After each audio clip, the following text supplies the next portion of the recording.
going? Good to see you. See ya. You're doing left-hand shake. Oh, I'm a scout. It's legal. Come on in the shot. Sorry, the camera was in my right hand. Oh, so good. Hey, it's everyone. Okay, I was a scout. Nathan and Jamie here from Toonie Tours. We're going to take you on a short tour here of Calgary. We're expecting it to be about 60 minutes. We're going to fast forward a few sections, but we wanted to put our Calgary free walking tour route out online, and we wanted to show people what we're talking about. And share some of the sights, share some of the secrets we know. Yeah, so Jamie's been one of our guides here since we started in Calgary, which was last year, 2022. Best guide in the city, all the reviews say it, and so he's going to show us around today. So Jamie, why don't you introduce yourself? Tell us about what you've been doing for Toonie Tours. Well, for Toonie Tours, since last May I've been meeting people from all around the world who are coming to Calgary for all sorts of reasons, and Making a lot of friends. And showing them around, telling them some stories, taking them for bike rides and drinks and walks through the city. We've got a couple of tours that we will tell you a little bit more about, but where's been the furthest that someone's come to see you from? I mean, all around the world, so It's how do you say what's the pretty much the furthest? same Is it, distance. which Both way are you ways. going, east or west? Yeah. So whether you're talking about India, China, Philippines, Yeah, exactly. Europe. yeah. Yeah, Australia. So next time you're in Calgary, make sure you come see us. And we're also in other cities too. Toonie Tours started in Vancouver. We expanded out to Victoria, Calgary, and we've got Toronto on our list to be expanding to very soon. So you ready to get kicked off? Ready to get Okay, going? I'm just going to swap to the other side, and then we'll do the introduction here. So we are standing in a very particular landmark location. We are. We're on Center Street, in front of the Calgary Tower, which is, of course, one of the icons of Calgary, and it's had a long time getting to that stage. There's a little bit of Canada's whole story as a whole tied into this building.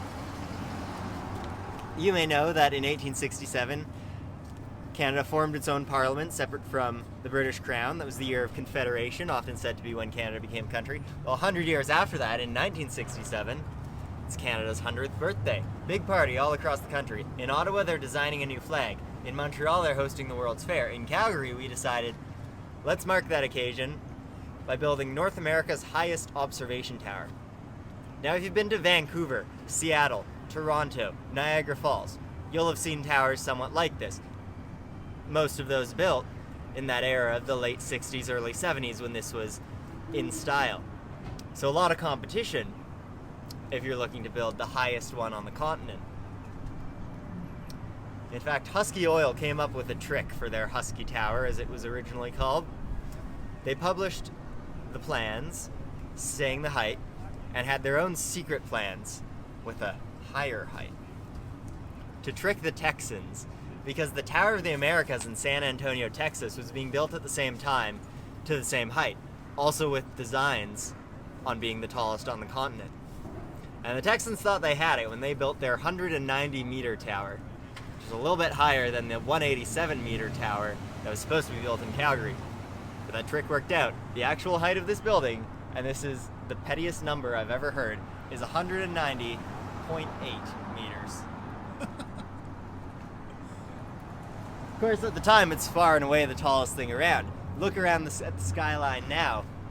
You'll see the city has really grown up around it in the last 50 years.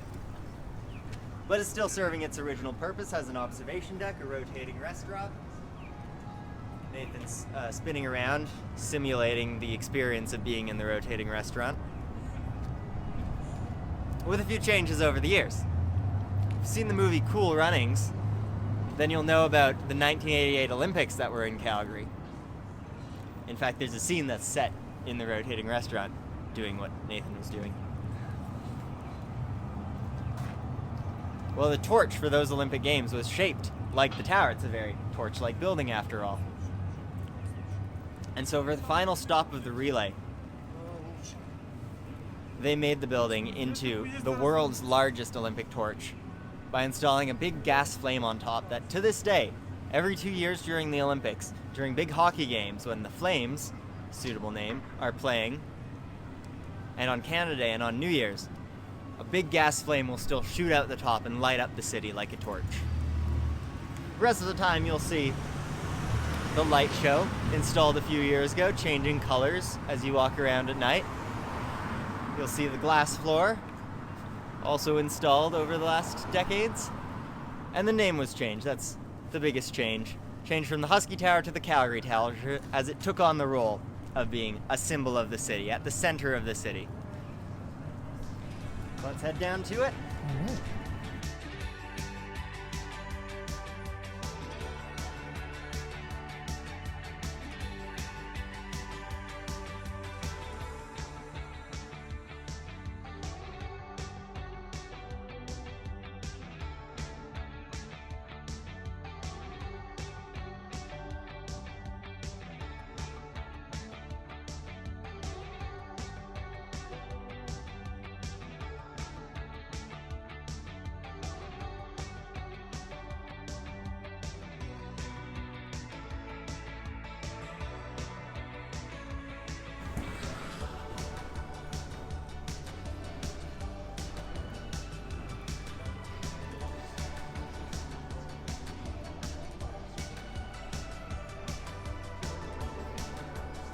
They can sit down if they like. Not implying me, I just mean the guests can take a sit down, which is appreciated if they've been walking around.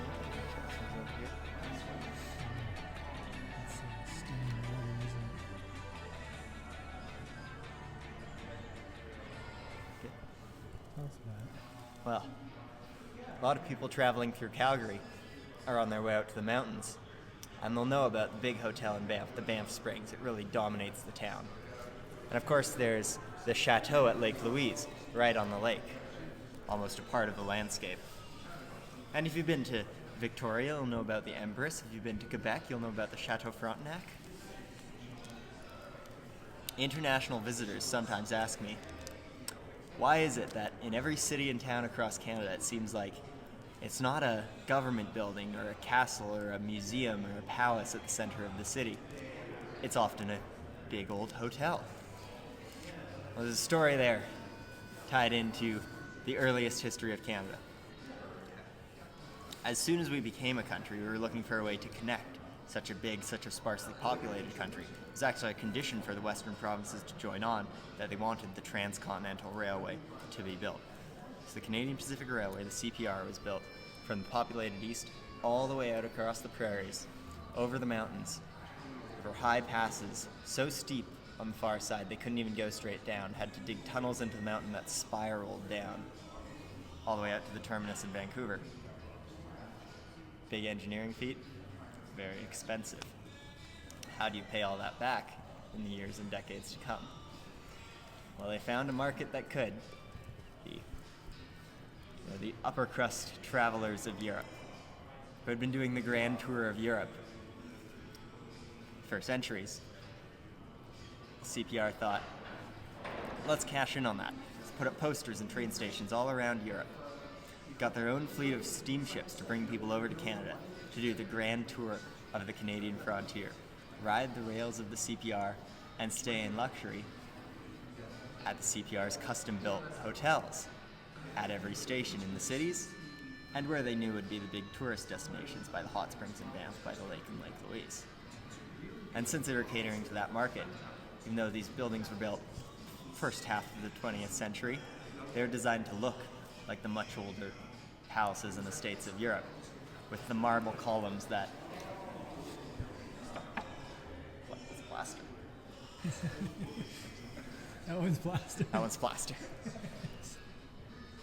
It's all about the looks. And of course, so we got not too bad of a hotel in the last stop before the mountains in Calgary. This is the Fairmont Palliser. And we'll break that name into two parts.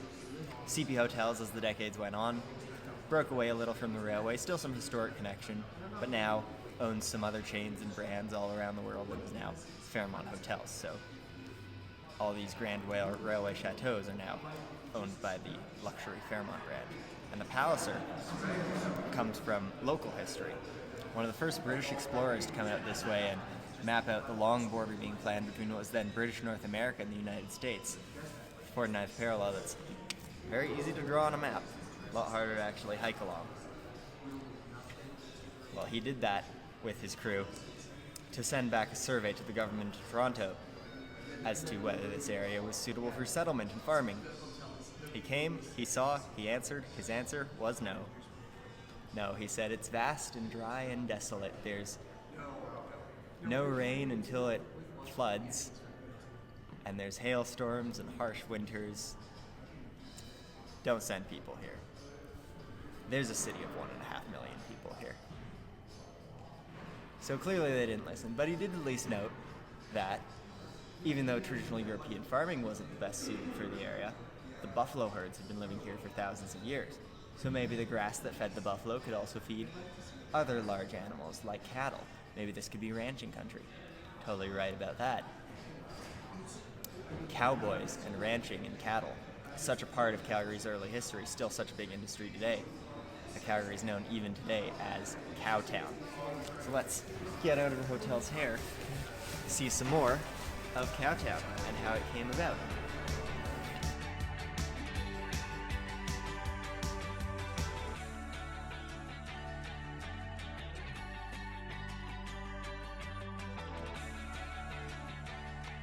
Of course, the Canadian Pacific Railway still runs behind the tower, the site of the old station, and behind the hotel. And their offices are still right here in Calgary, the city that they built.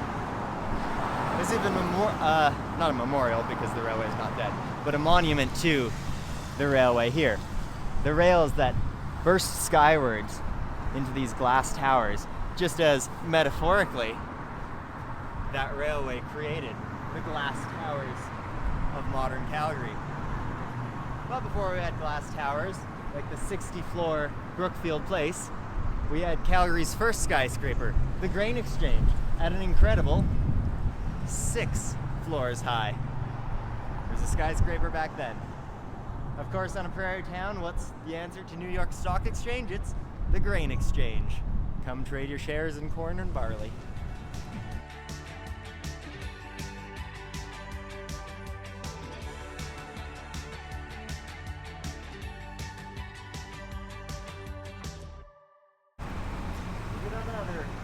Sandstone building here. The Alberta Hotel was originally a hotel. Now there's a restaurant upstairs, rental market space down here, but it was copied from the offices of the Calgary Herald, the newspaper. So you've got gargoyles on the wall, but not the dragons and animals that you'll see on a cathedral in Europe. They're the stenographer, the typewriter lady. Or down on the next window, the nosy reporter.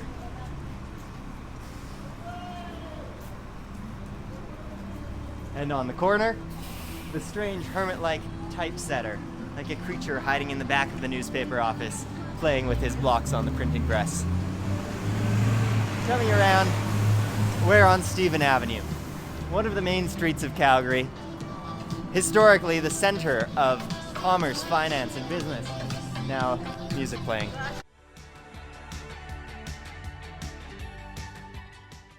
Down at that end of the street, the newer end, you see big, modern bank buildings like Bankers Hall with its arched windows. But at this end, the more historical end, you have classic buildings like the Bank of Montreal that have mostly been converted to other uses, like the Bank of Montreal is a Good Life Fitness of all things. It's a gym.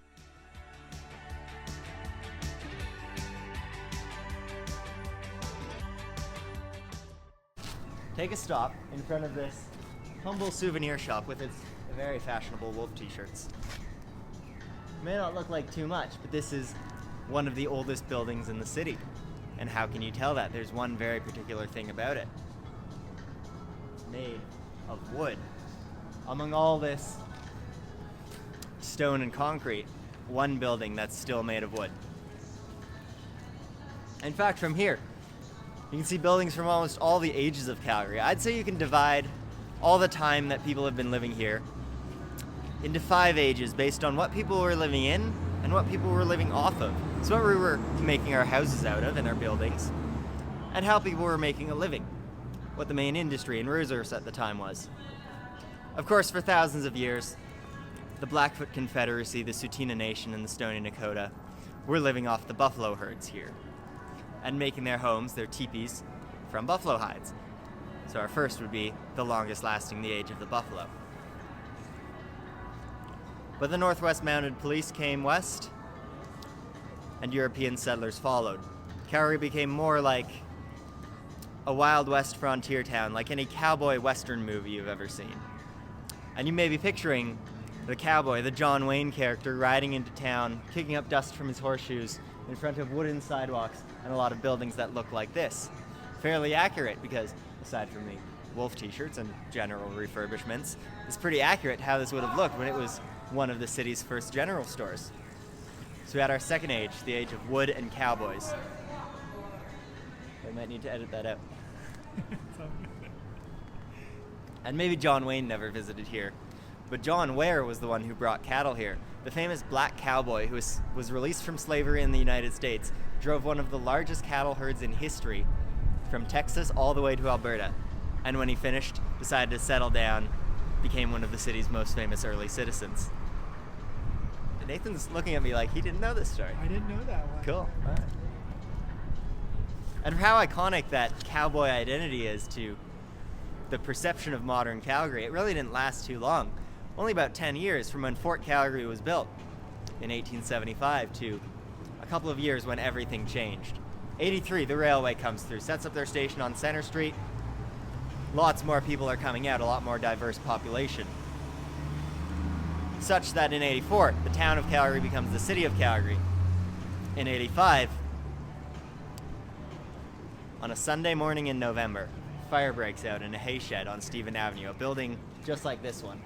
Sweeps through all the original wooden buildings of old Calgary.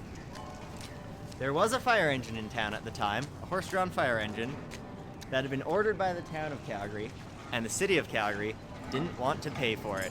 It was locked in a shed by the railroad tracks, and they couldn't use it because they hadn't paid for it. Until some men broke in, and it always says they liberated the fire engine. Managed to save a few token buildings like this one and the original town hall. So the city government survives, but most of it has to be rebuilt. Well, let's rebuild it in a way that better suits standing up to fires and better suits a modern city. So we look instead to the rivers. Now Calgary sits on an ancient ocean floor. It's also why it's dinosaur country around here, because so many fossils would wash into these shoals. And the rivers carved down canyons into that plain, the ancient seafloor, exposing those fossils, also exposing the sandstone that could be quarried out, made into buildings like the Palliser Hotel, like the Grain Exchange, like the Alberta Hotel, and like all of these light brown sandstone buildings that you see along Stephen Avenue. The one place that really shows you why for the first half of the 20th century, Calgary was known as Sandstone City. And at that time, as indicated by the Grain Exchange, the cowboys were settling down, figuring out finally how to farm the prairie with new irrigation methods, new farming methods. And everything was all very well. There was a big boom, lots of institutions established, declined a bit with 2 world wars and a Great Depression. Everything changed again when oil was found in Leduc, south of Edmonton in 1947, and natural gas in Turner Valley, south of Calgary, and oil in the east of Alberta, and oil in the north of Alberta. Suddenly, Calgary is a very profitable place to be. Companies move in, and we get buildings like the Husky Tower, now the Calgary Tower, named for an oil company. Like one that, if Nathan will turn around, we can see up behind here, big angular granite block building. I always knew that as the Petro-Canada Centre growing up. It's now officially the Suncor Centre, both named for oil companies. And lots of very much higher, much simpler, more modern concrete buildings. Calgary becomes the center of Canada's oil industry. And that's still, I think, the stereotype of how the city's seen across Canada to some people. But the more you look around on the streets, the more you realize that's changing a bit. And I'd say that change is exemplified by things like Telus Sky here. One of the tallest buildings in Calgary today. That's designed by one of the most famous architects in the world, Bjarke Ingels from Denmark. He had this concept of an apartment building that would start as a square city block taper into a triangle so that all the balconies would have open sky above them instead of the cave-like roof of a regular balcony. And notice, not an office building, it's an apartment building. So the city is consciously pushing forward and changing the perception of its inner city to be not just a place to work, but a place to work and live and go out. A place more focused on its people. So I'd say we're entering from the 4th age of oil and concrete into the 5th age now of glass and people. And as we go along, try and sort things you see into one of those 4 or 5 ages, and we'll see how we're moving on into the future. Another old bank building in the Bank of Nova Scotia, now the Bank and Baron Pub. Architecturally interesting, one of the city's only Art Deco buildings. Take something very classical, like the Bank of Montreal, with its Corinthian columns, its Greek temple pediment. You imagine squishing it flat against the wall. Well, then you end up with the flattened pillars of the Art Deco style in the Bank of Nova Scotia. And you've got the details of the lamps and around the window, more of the style you'd expect from someplace in New York or Chicago. But if you look here, you can see the buffalo and the chiefs, the mounties, the horses and the sheafs of wheat. It's Art Deco meets Wild West. A coming together of those two stylistic worlds that you don't see too often. I also totally recommend it as a place to grab a drink.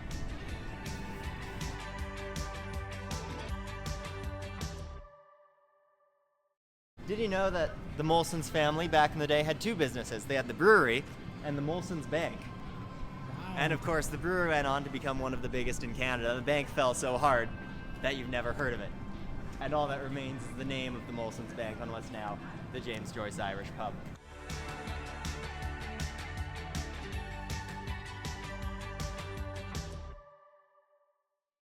Yeah, that we've got one more classical bank building here, the Imperial Bank, now modern steakhouse and rooftop bar. Are you picking up a pattern yet?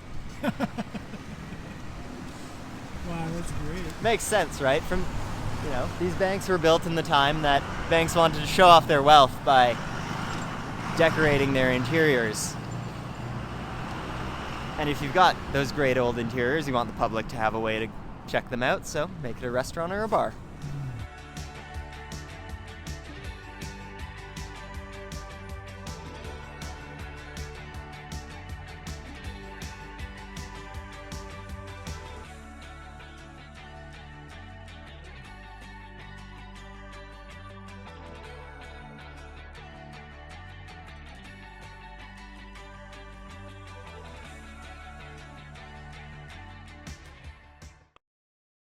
We got one last classical bank building here along Stephen Avenue, the Dominion Bank.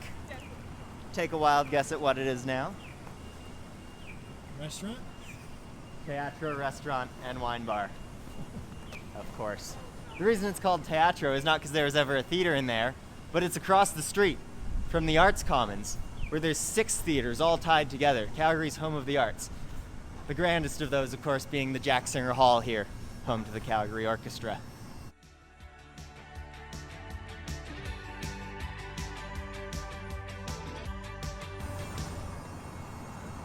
You may know these 5 lovely ladies: Henrietta Edwards, Laurie McKinney, Emily Murphy, Nellie McClung, and Irene Parlby are the famous 5, Canada's most famous suffragettes who fought for women's rights. Women were granted the vote in 1919, part of a sweeping reform to British colonial law. But there was still a discrepancy in the law, where the word person was often interpreted as only meaning men. So these 5 Alberta women got together and made a challenge that went up the levels of government all the way to the Supreme Court. And by 1929, they won their case with the Supreme Court and established their most famous phrase, the name of the statue, across all Canadian law: women are persons, and persons will always have to be defined as including women. In the wake of that, Irene became the first female member of a provincial government, Emily became the first female judge, and they were honored with a statue in the center of Calgary celebrating their achievements.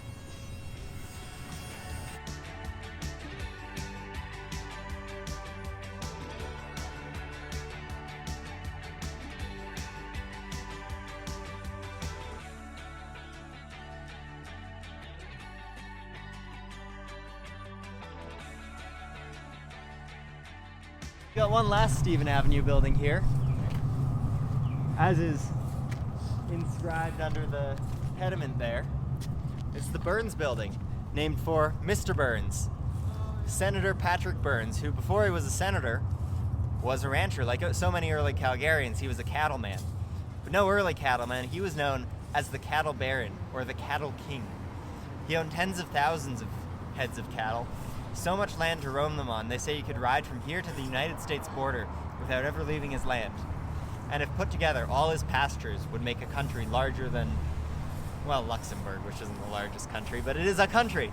So for one man's cow fields to be bigger than a country at a time when that's a major industry, still a major industry, makes him, of course, Calgary's wealthiest businessman. And he wanted to make a building that people would look at and say, I bet Calgary's wealthiest businessman must own that building.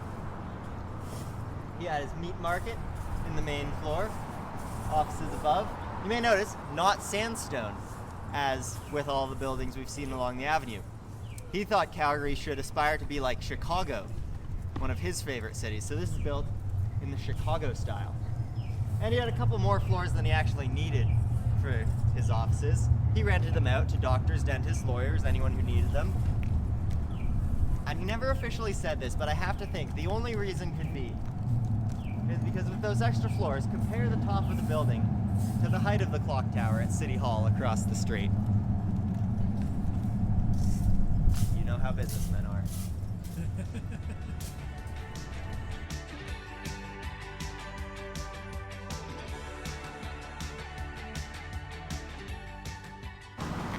He said, I hope this building will serve the city for 50 years or more. Well, it's been more than 100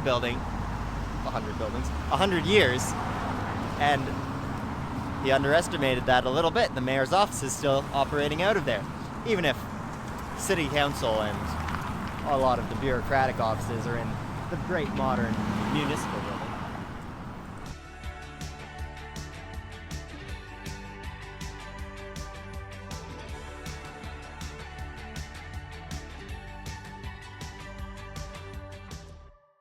This is a somber one. The memorial to the victims of Canada's residential school system. This system that existed through most of the country's history, wherein Indigenous children were taken from their families, brought to boarding schools where very little education went on, but the purpose was indoctrination. Kill the Indian to save the child, they said. And we've come to realize that these places were full of abuse, neglect, violence, harsh punishments, especially for any use of traditional cultural practices or languages or even names, if names weren't sufficiently Canadian, which is to say sufficiently European, sufficiently white. In the last few years, we've found upwards of 5,000 children in mass graves at these sites, revealing the extent of death that went on there. And in the wake of that, these memorials have sprung up in every city. The children's shoes and toys to say, try and keep those children in your mind as we acknowledge this darker part of Canada's history and look back so that we can move forward.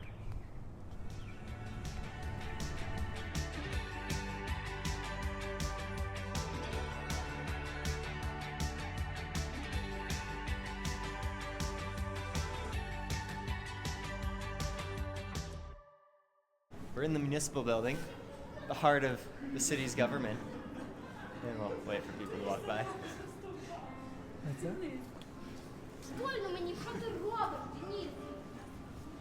We're in the Municipal Building here, the heart of the city's government, and a little mini museum in its own right. We've got some art around and tributes to more recent history that I lived through.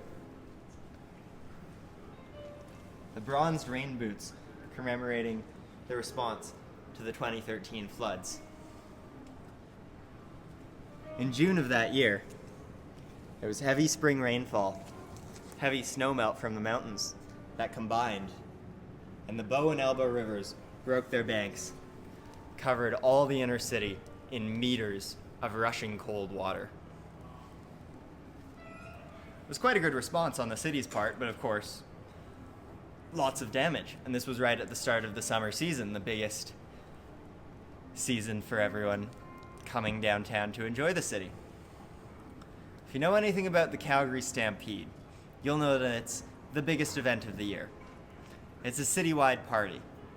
Free pancakes every morning. A parade that shuts down downtown for the morning.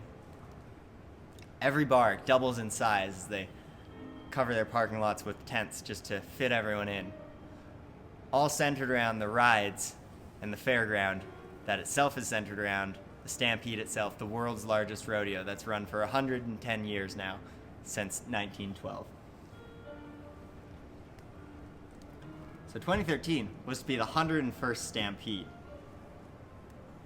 And those grounds by the river, suddenly the dirt ring was all but gone. It was mud resting somewhere in Saskatchewan. How could that have gone forward? They asked that question to the president of the Stampede at a press release. It seemed like it would just have to be canceled.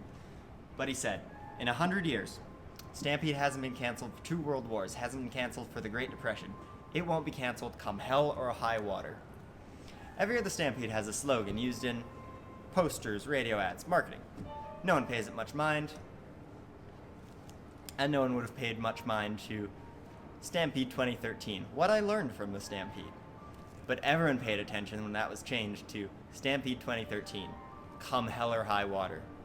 Because that became this rallying cry for the city to say, if we can demonstrate that this Wild West resilience still lives, if we can come together and pull off the biggest event of the year in just a few short weeks, it's as if we've completely bounced back. We didn't let this flood affect us. Massive volunteer outpouring of volunteers. You know, I did my couple hours of shoveling pathways, but there are people who are out there all of those 2 weeks, all day, every day. And 2 days before the rides were due to start spinning, the last shovelful of river mud was taken from the parking lot. Come hell or high water, that 100-year streak kept on. That is until the very first cancellation of Stampede in its history. Stampede 108 in 2020 for COVID lockdowns.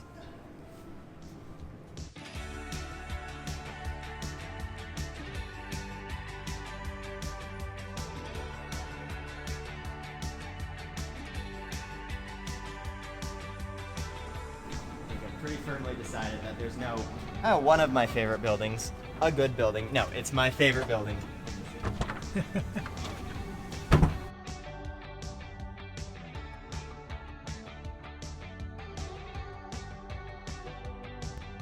Let's take a look at the facade. White glass like clouds.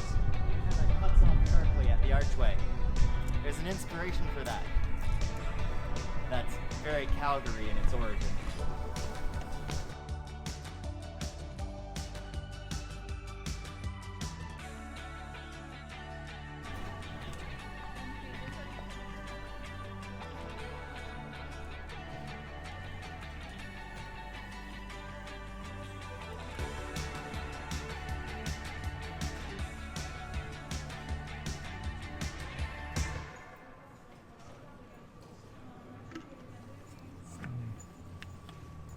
So it's the architecture you like. Sorry? It's the architecture you like. It's the architecture, it's the services, it's the calm.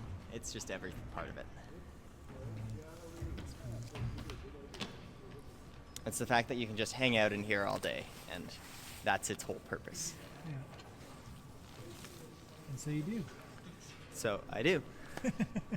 Yeah. And this is one of the newest stops on our tour. Pretty cool mural. The Calgary Central Library, still often called the New Central Library, as it just opened back in 2018. A bit of an international collaboration in the architecture. 2 firms worked together on it.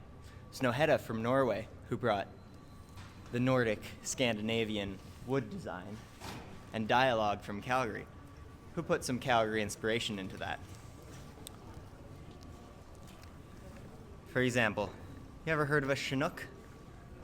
Well, it's something that Calgarians are very fond of. Take P.K. Page, one of Calgary's most famous poets, who said, "It is 50 below. Look west and see the Chinook arch over the Rockies, a promise like a rainbow.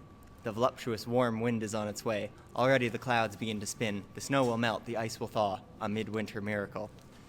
Take the cowboy Tall Tale, about the rancher who was driving his horses into Calgary from outside the city and stopped for the night in the deep snow.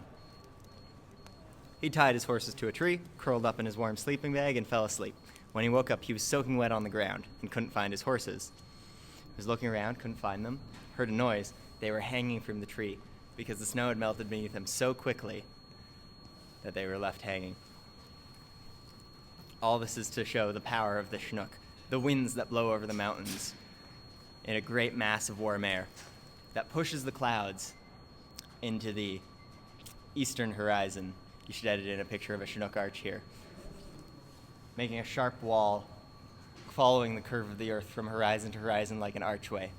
Now think of the white cloud facade of the library cutting off sharply at the archway. Inspired by the Chinook arch, the promise like a rainbow of warm weather on its way. That's the inspiration for the design of the arch, but why have an archway at all? Why not just have a solid building with the door? It'd be simpler. But that has to do with the shape of the city as a whole, and the fact that we're on a bit of a border zone here. Back where we were walking on the other side of City Hall is downtown, the central business district, the core. But on this side we have the East Village, actually one of the oldest parts of the city.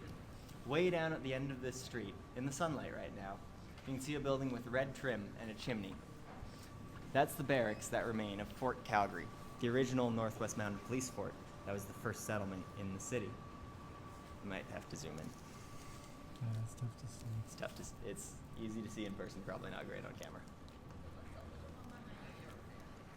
And so the city grew around the fort until such time as the train station was set up over on Center Street and the focus shifted.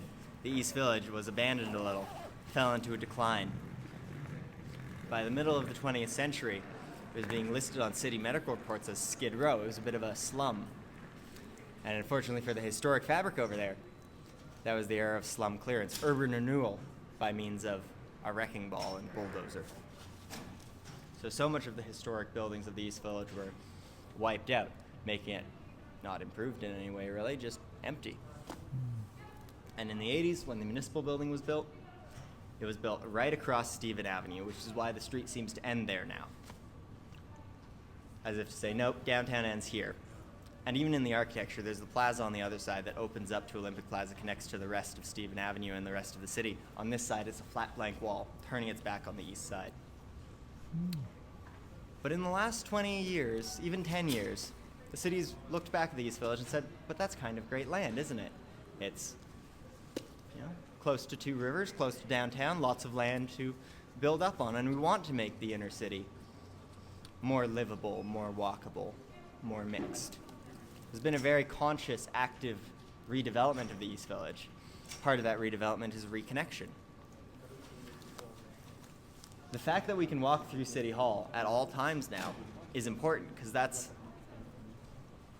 like it's rebuilding the severed line of Stephen Avenue that once ran from the fort all the way down through the city. And same here. We'll cut a hole in the library so that the line of Stephen Avenue continues reconnecting these two once severed neighborhoods. So these steps, they're not just steps to me. They represent how our approach to building cities has changed in the last few decades, from building a building for itself to recognizing that the lines between places, the threads of the urban fabric, can be as important as the places themselves. Off to East Village, I guess. Off to, yeah, What do I you mean, think? this, I could say more about the library. Do you but want to, or do you have to take the tour in person Maybe you have to take the tour in person. to get the whole? Yeah, the whole thing. Sounds good.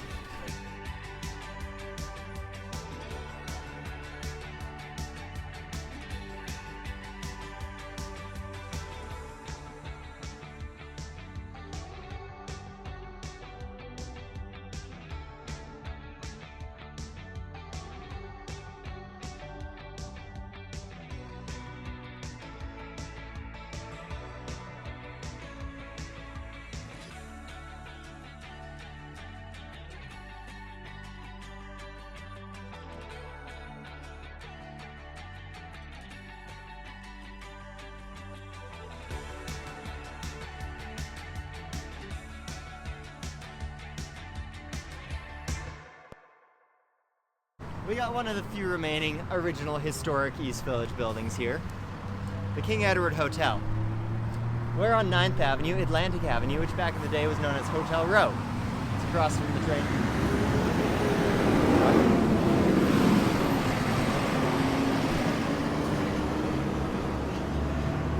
Okay, cut and rolling. Nope. Plus, not the best spot for acoustics, which is why I often do it inside. But I think we're good for a while. Okay. We got one of the few remaining historic East Village buildings here that survived the Great Demolishing, the King Edward Hotel. We're on 9th Avenue, which back in the day was Hotel Row, being right across from the train tracks. You'd come off the trains, check into a hotel. Or Whiskey Row, this bootlegged whiskey would come up from the United States, and, well, in Calgary, you could probably have a drink at any of those hotel bars with the mayor or chief of police. It was that kind of town. The King Edward was certainly never the fanciest place along Hotel Row, but it was known as a good cheap hotel for traveling workers or artists, and the bar was the first desegregated bar in the city, the first place that black and white Canadians could gather, have a drink together, play music together. For that reason, it quickly gained a reputation as the spot for jazz and blues music in Calgary. People would line up down this block for a chance to get in here on jam night. But as the decades went on, the whole East Village fell into a decline, and the King Edward fell with it. By the year 2000, it was closed for 10 years, whitewashed, boarded up, falling apart, set to be demolished in a mercy killing to make way for the road underpass that we see before us going under the train tracks. It's going to be a little closer to downtown, go right through this old hotel that no one had any use for. But the memory of this great music venue persisted in the East Village community. This was a place that greats of the blues world, Buddy Guy, B.B. King, played the stage, and we're going to tear that down to make an underpass? Doesn't make any sense. So plans were put in place to save the King Eddy. And they were tied together with other plans being thought about in the early 2000s. Plans to revitalize the East Village as a whole, with some landmark attractions.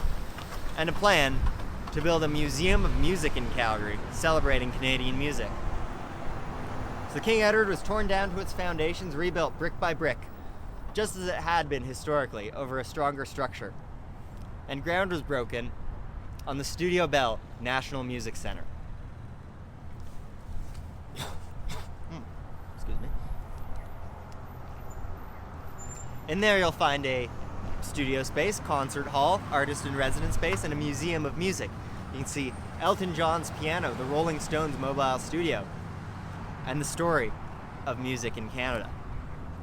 But when that opened in 2018, big year for this part of town, same year the Central Library opened, they said the biggest exhibit at the Music Center, the one that it rests on physically, is Calgary's most famous music venue, which for the first time in 30 years has been reopened. Beers pouring from its taps again, and for the first time in 30 years, music has returned to that historic stage. So this is a place where the power of music and the power of community work together to bring us historic site back from the very edge.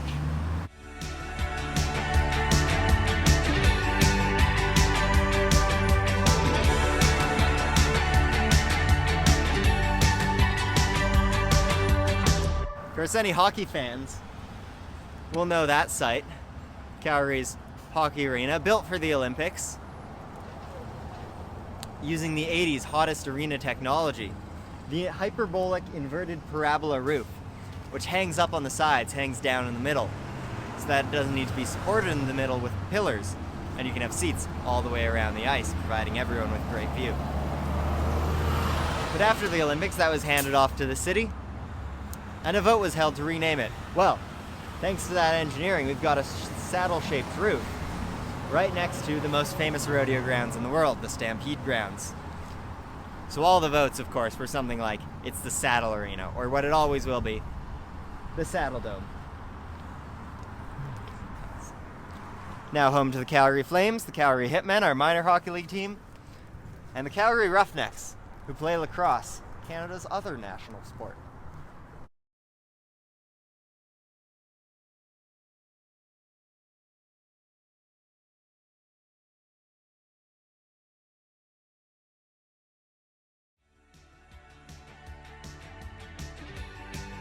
Okay, everyone, we are just going to shut the camera down for a moment. We got a couple of blocks we have to get through to get to our next location, and we'll pick back up then. Now, as we come around this corner, Nathan, make sure you look up.